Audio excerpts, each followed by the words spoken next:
It's one of the biggest missing persons cases the world has ever seen. In 2007, Madeleine McCann disappeared while holidaying with her family in Portugal. But now the case that has puzzled detectives could be coming to an end. I want to know the truth, that's all.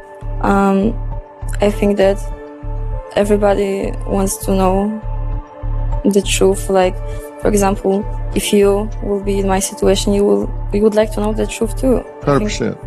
No, I'm not trying to get attention. Even if I'm not Maddie, I could be another girl maybe, but I believe that I'm Maddie. Incredibly, we're now into the third week of the trial of Madeleine McCann's imposter, Julia Wandelt, since it kicked off on October 6th, and they are still talking about DNA.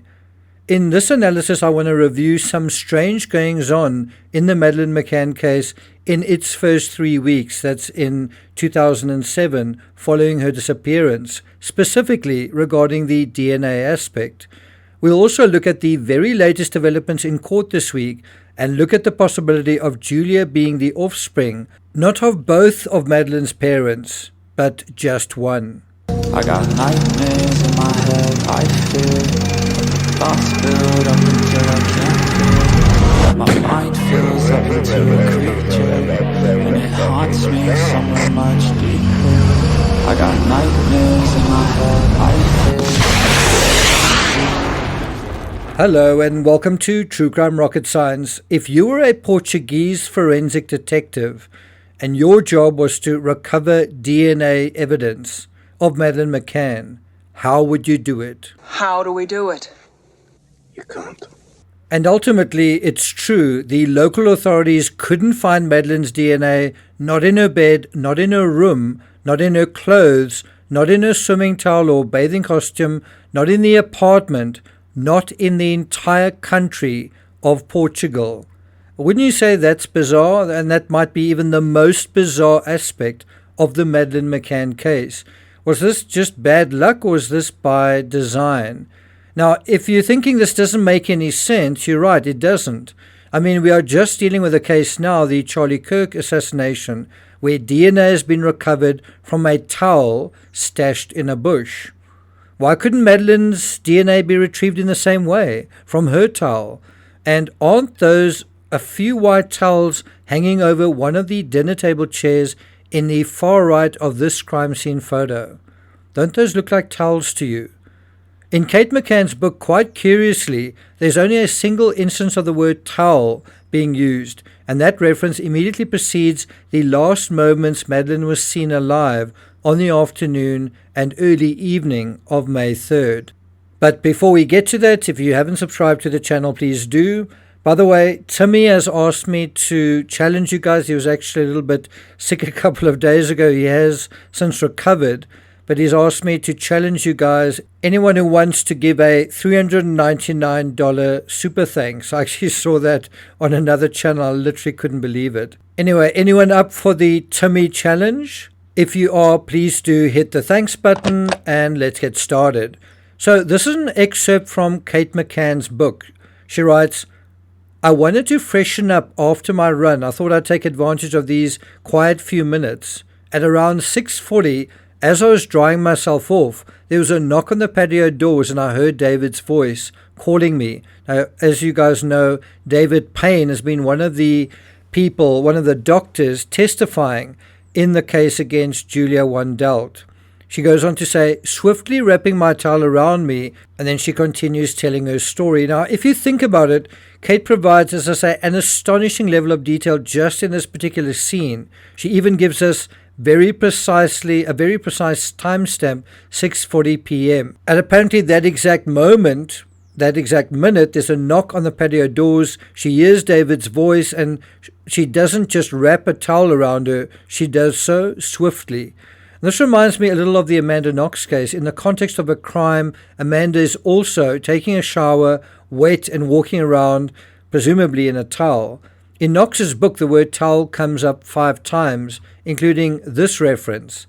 After dinner, Raffaele cleaned the dishes, and this is when the pipes below came loose and flooded the kitchen floor with water.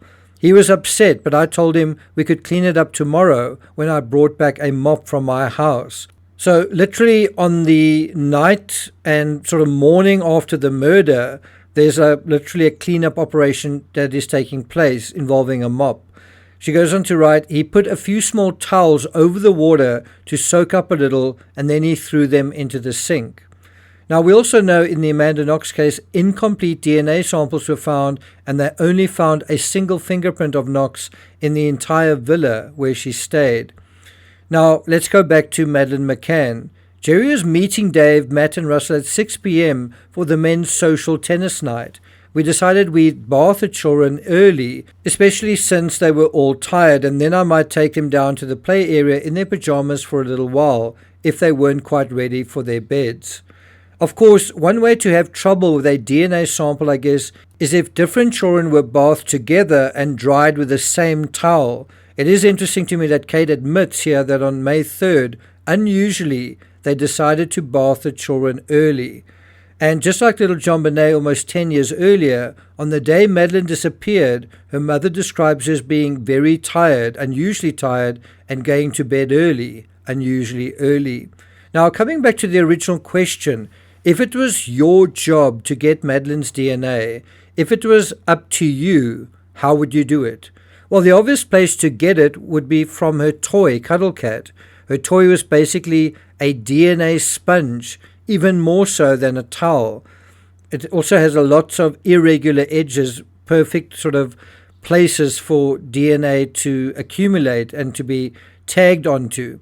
And because Madeleine slept with Cuddle Cat every night, there was likely a lot of Madeleine's DNA all over it.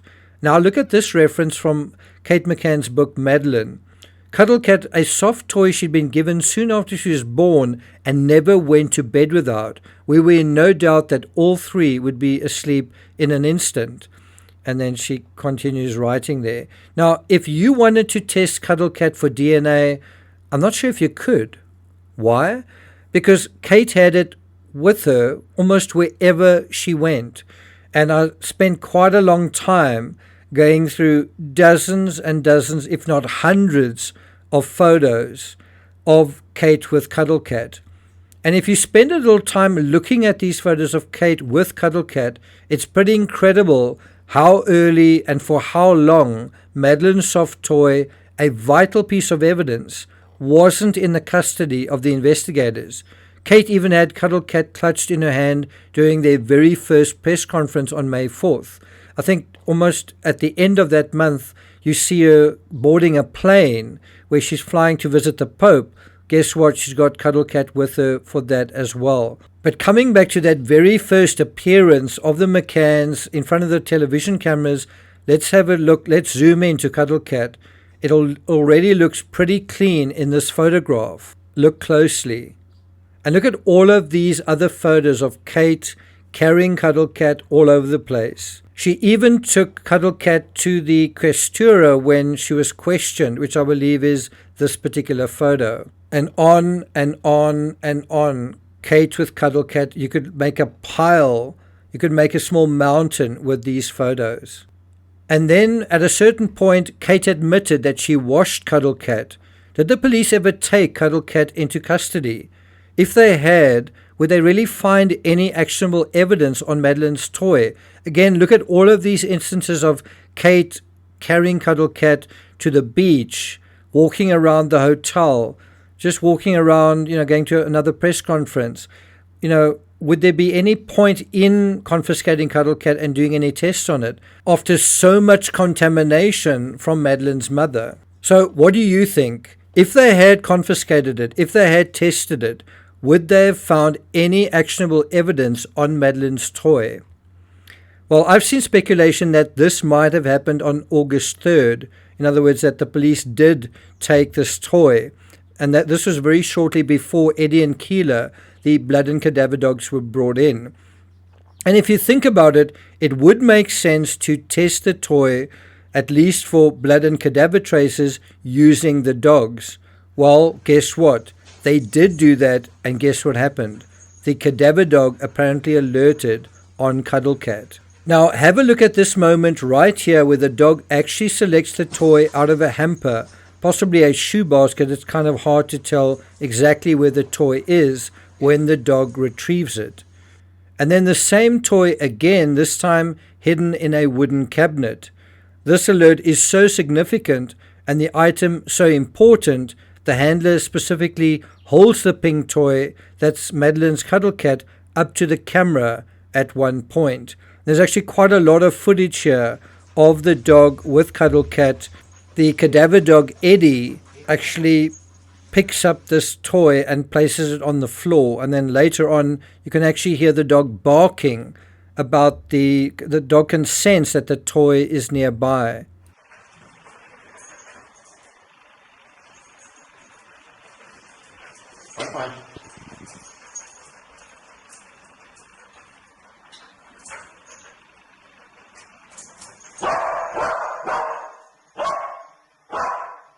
And if you remember that it's exactly the same way the dog barked when it was by inside the McCann's bedroom and also right beside the vehicle. It is exactly the same kind of alert. Not a particularly unsure or hesitant alert either.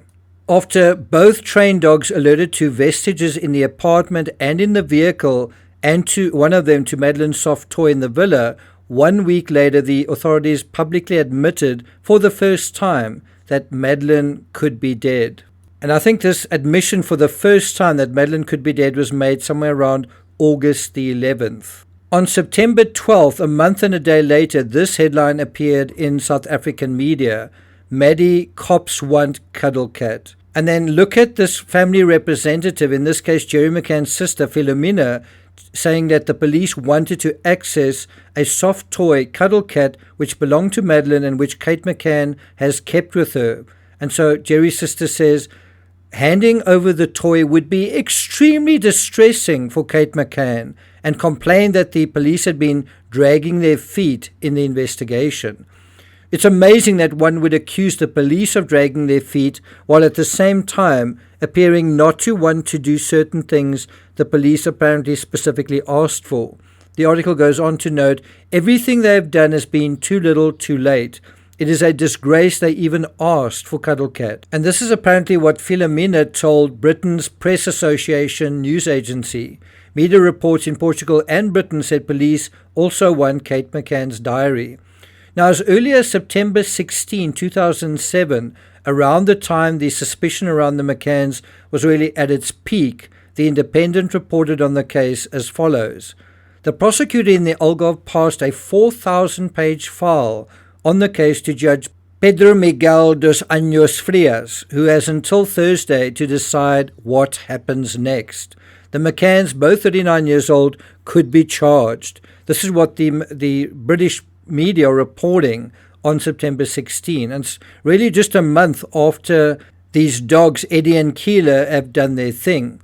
The article goes on to note their bail restrictions could be tightened, possibly forcing them to return to Portugal. The police could be given more time, or the whole thing could be dropped. And guess what was going to be a major determining factor in terms of those potential charges, those possible restrictions, even the McCanns being summoned back to Portugal? Well, the DNA, of course. If they could match the body fluids in the vehicle to the area behind the couch, and from there to Madeleine, well, if they could do that, the police could have a case, and the McCanns could have a case to answer for. And what do you think happened? Well, just as we saw in the Amanda Knox case, they couldn't prove the DNA aspect conclusively. The bodily fluids found in the car reportedly matched Madeleine's genetic profile by 88%, that's almost 90%, which the Portuguese press called conclusive. Now, if you think about it, Julia Wandelt claimed that she was Madeleine because of a 70% match. This is an 88% match, but the 12% isn't a mismatch, it's simply missing data. Whereas in Julia's case, the 30% isn't missing, it's a mismatch. And in terms of the evidence, where you had an 88% match, well, the part that was missing was based on, there was just not enough sample to compare. That's how I understand it. Now, Sir Alec Jeffreys, inventor of DNA fingerprinting, said there are no genetic characters in Madeleine that are not found in at least one other member of the family. So when you have an incomplete DNA profile, that could raise a potential problem, given all other members of that family would have been in that car. Now, what arose this week in trial that I think is very interesting is where, when, and how Madeleine's DNA was ultimately recovered. Where? Well, a statement from Forensic Officer Sarah Measures, her statement, which was read to the court, said that she went to the McCann's home address in Rothley, Leicestershire. In terms of when, well, that was on May 14th, 2007, 11 days after Madeleine's disappearance. How? Well, Ms. Measures said a white embroidered pillowcase was recovered from Madeleine's bedroom and a DNA sample was taken from it. So why couldn't they recover Madeleine's DNA from her own pillow, from the bed that she just slept in and apparently just been abducted from? That is, in her bedroom in apartment 5A in the Ocean Club in Luge. Now, DNA from a blood sample taken shortly after Madeleine was born was also obtained by police after she went missing and matches the profile from the pillowcase the jury heard. And so, how did these profiles compare to Julia Wandelt's sample? Well, Ms. Hammond, who had been involved in Madeleine's case since 2012, said that the profiles from the two samples are so different, Julia Wandelt cannot be Madeleine McCann. There are 7 areas where they have the same component out of 32. They happen to have the same component designation. Well, unless my math is wrong, that's a 22% match, not 70%. Another intriguing aspect about Madeleine's DNA is that she wasn't conceived the same way most children are conceived. She was an IVF baby. And this led to some speculation that Jerry might not be Madeleine's biological father. I think the evidence led today in court refutes that theory. But it is interesting that the idea came up in court whether Julia's DNA might be a match to just one of the parents, either Kate or Jerry. According to the Daily Mail, forensic scientist Rosalind Hammond, the officer who compared Madeleine's samples with those of Wandelt, was also asked to look at whether in fact she could be the child of Kate and Jerry McCann. And then Mr. Duck said, "Is there any prospect of Julia Wandelt being the biological child of either Kate or Jerry?" Ms. Hammond replied, "It shows she's not the biological child of Kate and Jerry McCann, and neither is she the biological child of either one of them," which is pretty conclusive. But there's also something else. If we look a little more closely at the when aspect, we find out how the McCanns guided the officer to where to look for the sample, just not in person. Jurors heard it was obtained by Ms. Measures on May 14, 2007, when she went to the McCann's home and was granted access by the McCann solicitor, Richard Jones, as the McCanns were still in Portugal. In her statement read to the court, Ms. Measures said, "During the course of my examination, I recall speaking with Kate McCann on the telephone about where best to obtain a sample, which was taken from a pillowcase on Madeleine's bed." Now, you would imagine it would make sense for the McCanns to return home, to unlock their home, and basically make items available for this officer. Instead, they either couldn't return because they weren't allowed, or for whatever reason didn't return because of perhaps other priorities. But what could be a bigger priority than getting your child's DNA to aid in the search for, especially in those early days? And one would imagine a similar thing needs to happen in the Gus Lamont case, like go into his bedroom, get his DNA so that they can make sure if they find vestiges to be able to verify if it's him or not. But again, what could be a bigger priority than getting your child's DNA to aid in the search for? Well, just 1 week later, after Madeleine's DNA was retrieved from her pillowcase, remember that was May 14th, just a week after that, Jerry actually arrived back in the UK on the 21st. And why was this visit a priority? Well, he returned to meet with the organizers of the campaign to find Madeleine and to deal with personal matters. In other words, it sort of had to do with the Find Madeleine Fund. Now, a question I have, and I literally don't know the answer to it, I'm not that au fait with international and interjurisdictional DNA testing protocols when it comes to Portugal and the UK, but what I think is an interesting question is, if Madeleine's DNA had been found in her bedroom in Portugal or on her toy, but if it had been found in Portugal, would a Portuguese lab have handled the DNA testing?